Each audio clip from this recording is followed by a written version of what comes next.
আসসালামু আলাইকুম প্রিয় দর্শক, অন্য মঞ্চের আলাপচারিতায় আপনাদের সকলকে আমন্ত্রণ জানাচ্ছি। আজকে আমাদের আলোচনায় আমাদের সঙ্গে অতিথি হিসেবে আছেন সিনিয়র সাংবাদিক বীর মুক্তিযোদ্ধা জনাব এম এ আজিজ। জনাব এম এ আজিজ, আপনাকে আমাদের অনুষ্ঠানে স্বাগত জানাচ্ছি। আপনাকে ধন্যবাদ। আজিজ ভাই, আপনি অনেকদিন ধরেই বাংলাদেশের রাজনীতিকে পর্যবেক্ষণ করছেন। আপনি নিজে মুক্তিযুদ্ধে অংশ নিয়েছেন। আপনার এই মুক্তিযুদ্ধের এই পরিচয়টা আজকে আমি বিশেষ করে দিলাম এই কারণে যে এই ধরনের একটা প্রসঙ্গ এসেছে। বাংলাদেশের সফররত পাকিস্তানের যে পররাষ্ট্রমন্ত্রী এবং একই সঙ্গে উপপ্রধানমন্ত্রী বটেন, তিনি বলেছেন যে বাংলাদেশের সঙ্গে পাকিস্তানের যে অমীমাংসিত ইস্যুগুলো, সেগুলো নাকি দুবার সমাধান হয়ে গেছে, কাজেই আর কোনো মাঝখানে কোনো ঝামেলা নেই। তো আপনি কি মনে করেন? আপনি তো সবই দেখেছেন, আপনার চোখের সামনে সবকিছু ঘটেছে, এত বছরের ঘটনাগুলো। আপনিও কি তাই মনে করেন যে দুবার সমাধান হয়ে গেছে? ধন্যবাদ আপনাকে। পাকিস্তান যে কথা বলতে চাচ্ছে, ভুট্টো সাহেব নাকি একবার মাপ চেয়েছে, আর নওয়াজ শরীফ নাকি একবার মাপ চেয়েছে। তো দুজনই তো নাই। ভুট্টোকে তো পাকিস্তানি ফাঁসি দিয়ে দিচ্ছে, সমাধানটা কোথায় হলো? তো সুতরাং এটা আসলে অন্তত পক্ষে আমি ব্যক্তিগতভাবে শুনিনি, তবে পাকিস্তান বলেছে দুইবার স্বাধীন তারা এটা মীমাংসা হয়েছে। তা আমি কিন্তু শুনি নাই। আমি গণমাধ্যমে আপনার ৭৯ সাল থেকে যুক্ত, আমি কিন্তু এ পর্যন্ত শুনি নেই। তো এখন পাকিস্তান বলেছে, আর পাকিস্তানের এই পররাষ্ট্র মন্ত্রীর সাথে বিএনপি, এনসিপি, জামাত টিম দেখা করেছে। বিএনপি এবং এনসিপি বলেছে অমীমাংসিত বিষয়গুলির সমাধান হতে হবে, এবং তারপরে আমাদের দেশে সম্পর্ক পররাষ্ট্র নীতি অনুযায়ী তাদের সাথে ব্যবসা বাণিজ্য হতে পারে, সম্পর্ক উন্নয়ন হতে পারে। আর জামাত বলছে এটা সরকার টু সরকারের ব্যাপার, অমীমাংসিত বিষয়টি সমাধান এটা সরকার টু সরকার। দুইজনের এই এনসিপি এবং বিএনপি আর জামাতের কথার ভিতরে পার্থক্য আছে। অর্থাৎ সরকার এটা হয়তো ইনিশিয়েটিভ নেবে না বা সমাধান হবে না, কিন্তু এনসিপি কিন্তু বলেছে, বিএনপি বলেছে। তাহলে আপনি বলেন, আমি বলি যে দুইবার যে তারা বলে দুইবার এটা হয়েছে, দুইবার যদি করে থাকে আরেকবার মাপ চাক না। অমীমাংসিত বিষয় যদি সমাধান হয়ে থাকে সেটা ডকুমেন্ট কোথায় প্রকাশ করতে বলেন, সেগুলো দিতে বলেন, তাহলে তো হয়। দুইবার মাপ চাইছে, তার ভিডিও অডিও থাকলে পাশ করার, অথবা এগ্রিমেন্ট কিভাবে মাপ চাইছে এটা বলেন। আর কি মীমাংসা হয়েছে এটা তো নিশ্চয়ই মেমোটেমো, আন্ডারস্ট্যান্ডিং, চুক্তি টুক্তি একটা কিছু স্বাক্ষর হয়েছে, কোথায় হয়েছে দেখান, তাহলে তো হয়। সেটা তো দেখাতে পারবে না। অর্থাৎ আমাদের দেশে জামাত যখন কখনোই ক্ষমা প্রার্থনা করে নাই, কারণ জামাতও কিন্তু পাকিস্তানের সহযোগিতা করেছে। পাকিস্তানের যে সেনাবাহিনী যে আমাদের দেশে হত্যাযজ্ঞ চালিয়েছে, ধ্বংসযজ্ঞ চালিয়েছে, তাতে জামায়াতের কেন্দ্রীয় কমিটি সিদ্ধান্ত নিয়ে পাকিস্তানি আর্মিকে সহযোগিতা করেছে। সুতরাং দায় জামাতেরও আছে। সুতরাং জামাতও মাপ চায় নাই, পাকিস্তানও মাপ চায় নাই। পাকিস্তানের কাছে আমাদের অনেক হিস্সা আছে, এই হিস্সা তো তাদের দিতে হবে। তাদের সাথে কতটুকু মাপ চাইবে, কতটুকু মাপ চাইবে না আমরা অন্তত জানি না। পাকিস্তান বলছে, আমার কথা হলো দুইবারই যদি মাপ চাই থাকে, তিনবার চাইলে সমস্যা, উনি মাপ চাক না। আরেকটা জিনিস আজিজ ভাই, আরেকটা জিনিস, মাপ চাওয়াটাই ইম্পর্টেন্ট। অমীমাংসিত তো মোটামুটি ওটা দেখে তিনটা।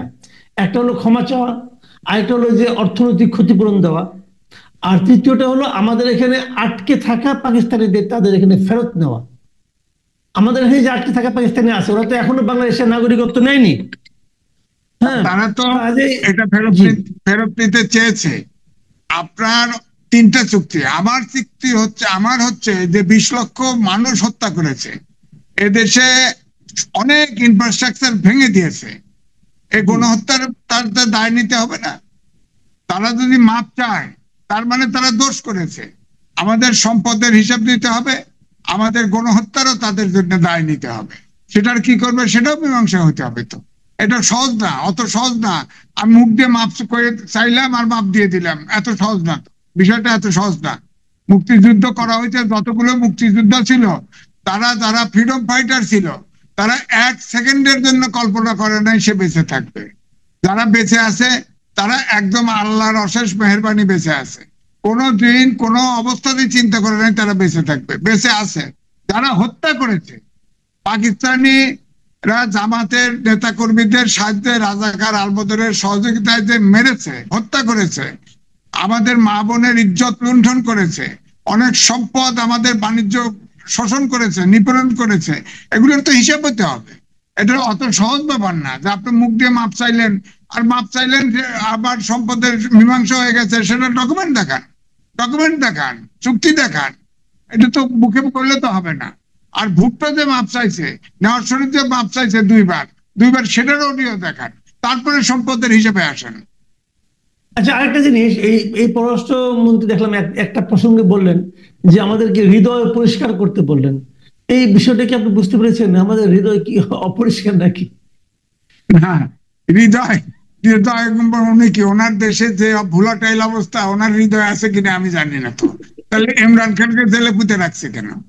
ইমরান খানের জেলে পুঁতে হৃদয় থাকলে ইমরান খান তো তার তো সবকিছু বাতিল করে তাকে জেলে ঢুকায় রাখছে। এখন ওনাদের হৃদয় কি আবার কি এই যে যে দক্ষিণপন্থীদের উত্থান হচ্ছে সেটা দিয়ে আবার আমাদেরকে হত্যা করবে, এরকম কোন পরিকল্পনা হৃদয়ে আছে কিনা? তাদের হৃদয়টা খোলসা করে কইতে হবে। আমরা ৭১-এ তাদের যে হৃদয়, সেই হৃদয়ের যে চরিত্র সেটাই আমাদের কাছে বলবৎ আছে, নতুন করে হৃদয়ঙ্গম করার কিছু নাই আমাদের। আচ্ছা, এখন একটু দেশে ফিরে আসি। আমাদের দেশের সামনে আমরা সবাই প্রত্যাশা করছি একটা নির্বাচন হোক, একটা রাজনৈতিক ক্ষমতা হস্তান্তর হোক, এরকম অনেক কিছু আমরা চাচ্ছি, দেশের একটা ভালো অবস্থা আসুক, এগুলো অনেক কিছু হচ্ছে। কিন্তু এর মধ্যে এখন দেখা যাচ্ছে যে মূল প্রতিবন্ধকতা হিসেবে হাজির হয়েছে জুলাই সনদটা। জামাত এবং এনসিপি তারা বলছে যে জুলাই সনদকে আগে বাস্তবায়ন করতে হবে, এবং কেবল বাস্তবায়নে না, এটাকে সংবিধানের উপরে জায়গা দিতে হবে। আবার তারা বলছে এই জুলাই সনদে যা থাকবে সেটা নিয়ে পরবর্তী সময়ে কোনো আদালতে প্রশ্ন করা যাবে না। আবার সর্বশেষ দেখলাম যে নাহিদ ইসলাম বলেছেন যে সংবিধান পরিবর্তন না হলে নতুন পুরাতন সংবিধানের অধীনে তারা নির্বাচনেই যাবে না। এই যে বিষয়গুলো, এগুলো কি নির্বাচনকে আসলে প্রশ্নের মুখে অনিশ্চিত করে তুলছে কিনা?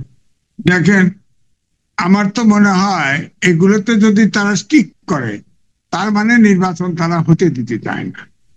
কারণ আমি এই যে আপনার কয়েকজন লয়ারের সাথে কথা বলছি, এই সরকার সাংবিধানিক সরকার, অর্থাৎ এই রাষ্ট্রপতির কাছে ওত নিয়েছে এবং ১০৬ অনুচ্ছেদ অনুযায়ী সুপ্রিম কোর্টের মতামত দিয়েছে এই সরকার বৈধ, অর্থাৎ এটা সাংবিধানিক সরকার। সংবিধানেরই সংস্কার করার ম্যান্ডেট নাই। সেখানে আইনজীবীরা বলেছেন, বড় বড় আইনজীবীরা বলেছেন যে সংবিধানের সাথে সাংঘর্ষিক যে কোনো কিছু করতে হলে সংবিধানই একমাত্র, সেটা রাষ্ট্রপতি যদি অর্ডিন্যান্সও জারি করে তবুও সংসদে অনুমোদিত হতে হবে। বিএনপি যেটা বলেছে, এক হলো জুলাই সনদ তো সংবিধানের উপরে হতে পারে না। জুলাই সনদ একটি ২৪ সালের গণহত্যার বিষয়ে এবং যেসব সংস্কার সব সম্মিলিত একটা জিনিস, এটা সংবিধান হলো সর্বোচ্চ আইন, তার উপরে আবার জায়গা দেয় কেমনে? এটা তো সম্ভব না। এই জন্য সাংবিধানিক যেসব সংস্কার হবে সেটা নতুন, বিএনপি বলেছে সেটা সংসদে পাশ হবে, আর যেটা সংবিধানের বাইরে থাকবে সেগুলো অর্ডিন্যান্স দেওয়া হোক আর যা করে হোক সেটা বাস্তবায়ন করা যাবে। এনসিপি বলছে গণপরিষদ নির্বাচন এবং সংসদের নির্বাচন একবারে হবে, এবং গণপরিষদ নির্বাচনে সবকিছু এই নতুন সংবিধান পুনর্লেখন করে এটা পাশ করতে হবে, এবং ১২০ দিন পরে ওই গণপরিষদই সংসদে রূপান্তর করবে। আর জামাত বলেছে প্রেসিডেন্টের অর্ডিন্যান্স অথবা গণভোট দিয়ে এটা বাস্তবায়ন। আমি আশ্চর্য হই যে এনসিপির চাই, জামাতের চাইতেও এনসিপি তো অনেক বেশি ম্যাচিউর।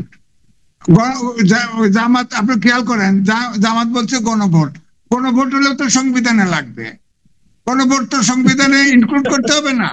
তারপরে রাষ্ট্রপতি অর্ডিন্যান্স দিয়ে পাশ করে তারা নির্বাচনে চলে যাইতে চায়। এটা কোন ধরনের কথা? কোন আইনে আছে? এটা কি? একজন জামাতের আমির ডাক্তার, আপনার জামাতের সেক্রেটারি জেনারেল ঢাকা ইউনিভার্সিটি থেকে আপনার এক সাবজেক্টে কিন্তু ফার্স্ট ক্লাস পাওয়া। এটা তো তারা বোঝে না, রাজনীতি করে যে সংবিধানের সাথে, এই সংবিধানের সাথে সাংঘর্ষিক কোনো কিছু বাস্তবায়নযোগ্য নয়, এটা তাদের মাথায় রাখতে হবে। সুতরাং এখানে অনেকগুলো সমস্যা আছে। এই সমস্যাগুলো তারা বলেছে যে, আবার এনসিপি বলেছে, জামাতও বলেছে যে জিয়া রহমানের সময়ে যেসব প্রোক্লামেশন দিয়ে যেটা করেছে সেইভাবে আমরাও করতে পারি। আপনি তো জিয়া রহমান তো তখন তো সংবিধান স্থগিত ছিল, সংবিধান তো ছিল না, পার্সোনাল প্রোক্লামেশন করেছে, ওটা পরে সংবিধানে অন্তর্ভুক্ত করেছে। আপনি কে বলেন তো? এখন তো সাংবিধানিক সরকার, আপনার সংবিধানে 106 অনুচ্ছেদে অনুমোদন নিয়েছেন, আপনি কিভাবে অর্ডিন্যান্স জারি করবেন? কিভাবে আপনারা একমত হয়ে আপনারা বাস্তবায়ন করবেন বলেন আপনি? এটা সংবিধানের সাথে যেটা সংবিধানে নাই, যেমন ধরেন প্রধান নির্বাচন কমিশনার, তিনি তো বলেছেন আনুপাতিক নির্বাচন এটা আইনে নাই, সুতরাং এটা আমরা বাস্তবায়ন করতে পারবো না। আমি স্যালুট জানাই তাকে, তিনি তার পক্ষে, ইলেকশন কমিশনের পক্ষে তো আনুপাতিক নির্বাচন তো নাই। এটা তো সংবিধান, এক হলো সংবিধান আপনার সংস্কার করে যদি একমত হয় সেটা নেক্সট সংসদে পাস হবে, তারপরে আনুপাতিক নির্বাচন হবে। তারপরেও কিন্তু আমি বলবো আনুপাতিক নির্বাচন সংসদে ঢুকাতে হলেও ইলেকশন করে ম্যান্ডেট নিতে হবে গণভোটে, কারণ এই আনুপাতিক নির্বাচন বাংলাদেশের জন্য স্বাধীনতা সার্বভৌমত্বের জন্য হুমকি স্বরূপ। কারণ আপনি খেয়াল করে দেখেন, এই আনুপাতিক নির্বাচনে আপনার প্রতিটা ভোট হয়, তো ধরেন সারা দেশে আপার হাউসেই হলো 100 সিট, এখানে বেনিফিট দুটো দেখানো হচ্ছে, একটা হচ্ছে ছোট দলগুলি সংসদে যেতে পারবে, আর একটা হচ্ছে যে সরকার যাতে, যে সরকার গঠন করবে সে যাতে স্বৈরাচারী হয়ে না ওঠে, তাকে আপনাকে ইয়ে করা যাবে, আটকানো যাবে। আমার বক্তব্যটা হচ্ছে যে আপনি ধরেন জনগণের প্রতিনিধি, তার একটা ব্যক্তি ভোট দিবে প্রতীকে, তার প্রতিনিধি এখন কক্সবাজার থেকে হলো, তার প্রতিনিধি আমার বাড়ি পাবনা, আমি তো আমার প্রতিনিধি পেলাম না। এক, দুই হলো এই যে লিস্ট করা হবে সেই লিস্টে তো সরকার প্রধান বা সরকারের শীর্ষ পর্যায়ে যারা, তাদের স্ত্রী, কন্যা, বউ, বাচ্চা, ভাই ব্রাদার দিয়ে লিস্ট দেয়, এটা কি করবো আপনারা? এক, দুই হলো ধরেন আনুপাতিক নির্বাচনে যখন যাবেন প্রতীকে নির্বাচন হবে, এটা সত্য, কিন্তু প্রতীকে নির্বাচন হলেও ধরেন স্বতন্ত্র দাঁড়ানোর তো প্রভিশন থাকবে। ধরেন হিন্দু, বৌদ্ধ, খ্রিস্টান ঐক্য পরিষদ আছে, তাদের ভোট তো 9 থেকে 10% আছে, তারা তাদের অ্যাসেস করবে টোটাল ভোট কত, তাহলে আমরা কতগুলো সিটে দাঁড়াতে পারি। সব এক জায়গায় ভোট দিল, ভোট দিয়ে তাদের প্রতিনিধি পাঠাইলো 8-10 জন, তারা তো সবসময় বলবে এদেশে সাম্প্রদায়িক সম্প্রীতি নাই। পাহাড়ি অঞ্চলের ভোট করলো, তারা ধরেন 2 জন জিতলো, কেউ স্বায়ত্তশাসন চায়, কেউ স্বাধীনতা চায়, তারা যায় পাহাড়ি অঞ্চলের স্বাধীনতা চাইলো। এখানে সমকামী অর্গানাইজেশন আছে, সমকামীরা একটা প্রার্থী দিল, আপনার প্রার্থী দিল, রেজিস্টার্ড প্রার্থী দিল, গার্মেন্টস ওয়ার্কার পার্টি দিল, বিভিন্ন অর্গানাইজেশন প্রার্থী দিয়ে, এটা একটা ম্যাসাকার অবস্থা, ম্যাসাকার অবস্থা। যতক্ষণ পর্যন্ত উচ্চ মানের গণতন্ত্র দেশে প্রতিষ্ঠিত না হবে এবং দেশের রাজনৈতিক দলের ভিতরে গণতন্ত্র যতক্ষণ না আসবে এবং যতক্ষণ পর্যন্ত রাজনীতিবিদরা দেশপ্রেমিক, চূড়ান্ত প্রেমিক না হবে, রাজনৈতিক ইস্যুতে একমত হতে না পারে, এই যে এখন ঐক্যমত্য কমিশন এক হতে পারছে না, কিন্তু সাদা পাথর তোলার সময় তো ঠিকই এক আছে, সব পার্টি এক আছে, ওখানে এক আছে। সুতরাং এটা তো ঐক্য। আনুপাতিক নির্বাচন হলে নেপালের মতো রাজতন্ত্রতে বেরিয়ে 12 বছরে 17 বার সরকার পতন ঘটছে, এখন তারা রাজতন্ত্রে ফিরে, অন্ধকার যুগে ফেরত যেতে চায়। আপনার ইসরায়েলে আপনার আনুপাতিক নির্বাচন, নেতানিয়াহু তার পার্টির নিখুঁত পার্টি 30%-এর উপর ভোট পায় না, সবগুলো ইহুদি দল, আর 70% ঢোকে পার্লামেন্টে, গাজা খালি করো, মুসলমান নিধন করো, এই তো চলছে আমেরিকার সাহায্যে। সুতরাং আমাদের দেশে আনুপাতিক নির্বাচন হওয়ার মতো কালচারাল মান এবং গণতান্ত্রিক চর্চা এই দেশে নাই। সুতরাং আনুপাতিক নির্বাচন হলে আমার ধারণা এই দেশ তছনছ হয়ে যাবে, হিল ট্যাক্স আলাদা করে ফেলবে সময়ের হবে। আর এই আবার দেখেন জাতিসংঘের এই সরকার জাতিসংঘের মানবাধিকার কমিশন কিন্তু অফিস করেছে।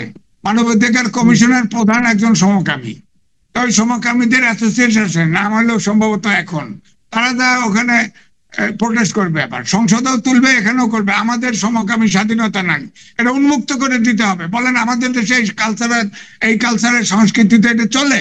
তত সমকামী জাতিসংঘ বলবো যে এই যে মানবাধিকার লঙ্ঘন করছে, সমকামীদের ইয়ে দেয় না, স্বাধীনতা দেয় না। তো এগুলো তো সমস্যা আছে। সুতরাং আমাদের দেশে আনুপাতিক নির্বাচন করার মতো পরিস্থিতি একদমই নাই। আমাদের দেশে স্বাধীনতা সার্বভৌমত্ব হুমকির স্বরূপ হবে। এরা শুধু আপনি দেখেন জামাতের প্রেসিডেন্ট এবং সেক্রেটারি জেনারেল, এদের যে বাড়ি যেখানে, সেখানে কিন্তু তারা জিতবে না, কিন্তু আনুপাতিক নির্বাচন হলে তাদের নাম টপে থাকবে লিস্টে, তারা হয়তো হয়ে যাবে। এখানে ব্যক্তি ইন্টারেস্ট কাজ করতেছে, এখানে দেশের ইন্টারেস্ট না, ব্যক্তি ইন্টারেস্ট কাজ করতেছে। আপনার কি ধারণা ফেব্রুয়ারিতে কি নির্বাচন হচ্ছে? তাহলে আপনার কি মনে হয় সব মিলিয়ে? আমার তো মনে হয় যে এইভাবে যেভাবে আপনার এনসিপি এবং জামাত যেভাবে স্টিক করতেছে, তারা তো অনেকটাই বলা যায় তারা সরকারে আছে। তো তাহলে তো তাদের নির্বাচন পিছালে তো সমস্যা নাই, তারা তো সরকারি সব বেনিফিট পাচ্ছে, এনজয় করছেই। সুতরাং নির্বাচনে তারা ঠিক করবে এবং সম্ভবত নির্বাচন পিছিয়ে যাওয়ার সম্ভাবনা আমার কাছে অনুমান হয়। তবে এও বলি যে সরকার কিন্তু নির্বাচন দিতে সম্পূর্ণ আগ্রহী। তো সুতরাং আমি এই জায়গায় বলবো নির্বাচন হইতেও পারে ফেব্রুয়ারিতে, নাও হইতে পারে। এই জায়গায় আমার অবস্থান। জি, অনেক ধন্যবাদ জনাব এম এ আজিজ। প্রিয় দর্শক, আপনারা শুনলেন পাকিস্তানের পররাষ্ট্রমন্ত্রীর বক্তব্য এবং আমাদের দেশে নির্বাচন পরিস্থিতি নিয়ে সিনিয়র সাংবাদিক জনাব এম এ আজিজের বিশ্লেষণ। আপনারা সবাই ভালো থাকবেন। এখন এই পর্যন্তই। আল্লাহ হাফিজ।